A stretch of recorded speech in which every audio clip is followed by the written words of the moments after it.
Okay,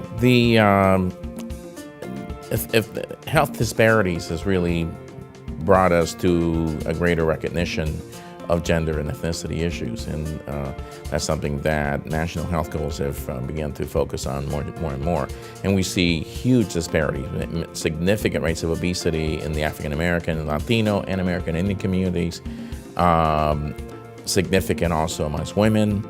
And there are a number of factors that interact to contribute to those, and we can certainly go into those as we go along here. But definitely factors such as stress and allostatic load, the impact on the cortisol system, but also the impact of stress on hedonic eating, on eating for comfort, for anxiety reduction.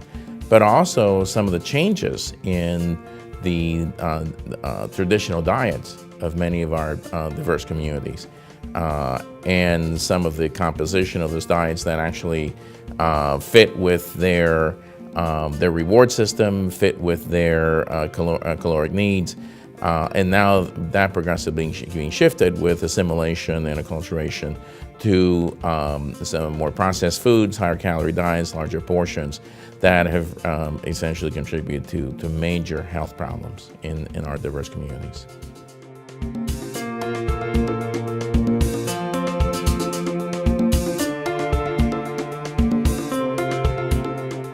Well, actually, some of the studies that have been performed point to the fact that people from culturally diverse communities are less likely to talk about diet and weight in their medical care. They tend to trust their primary care physicians and go there above many times than any other professionals.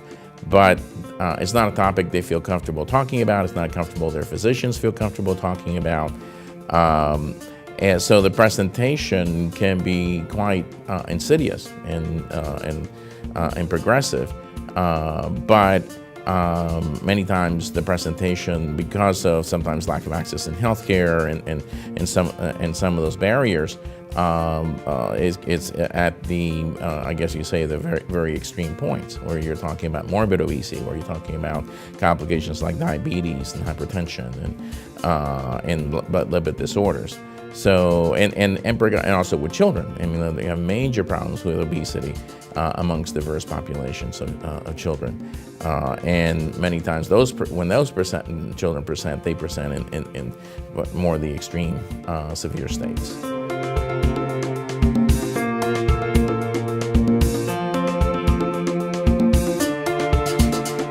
Well, let's see.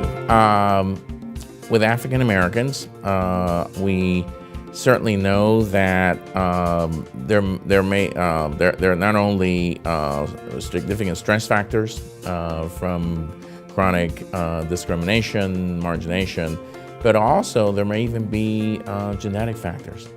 We know that's the case with the handling of salts and essentially almost a natural selection of salt-sparing in populations that came as slaves. But also there is the hypothesis called the thrifty gene hypothesis that essentially had either immigrants or forced migrants, like African Americans, being selected out for their ability to survive on very little food and have low metabolic rates in comparison to the effort or work that they put out. For African Americans, there's a traditional diet that can be high in fat content and salt content, but at the same time, that was the diet that was in the context of very heavy labor. And as our societies become more sedentary, it's been harder to maintain the traditional diet. So I think those are significant factors. For Latinos, many of the sources, and even in some Asian groups, many of the sources have to do with acculturation stress. And there are studies that show with increasing acculturation, you have increasing risk for obesity. To the point where if you're less than a year immigrant, you have very low rates of obesity. It jumps when you're between, when you're under 15 years, and it jumps again another quantum when you're over 15 years.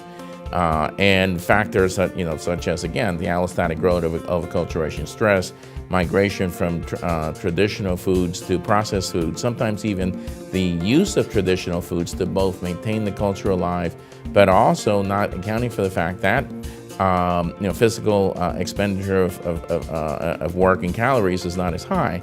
So, and also sometimes increased intake of those foods.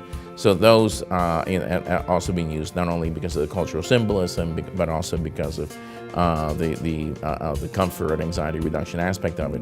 So for those populations, I think certainly those are factors that contribute tremendously. For all the diverse communities, I think the lack of exercise and sometimes even the lack of culturally syntonic activities that used to be more traditional in terms of physical activity, and now in being in urban settings, being in settings that don't allow those kinds of cultural activities. I mean, be it practice of yoga, or be it drumming, or various types of activities that actually do lead to both leisure and caloric burning. That also contributes in terms of their lack of access.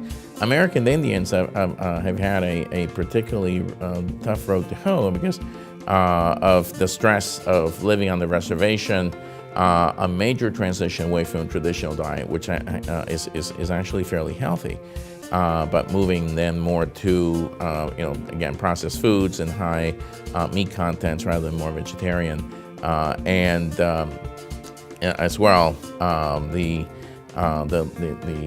moved away from more open land to urban settings. So I think all those have tremendously contributed, and obviously lack of access to healthcare. That's a major issue we have in all the diverse populations.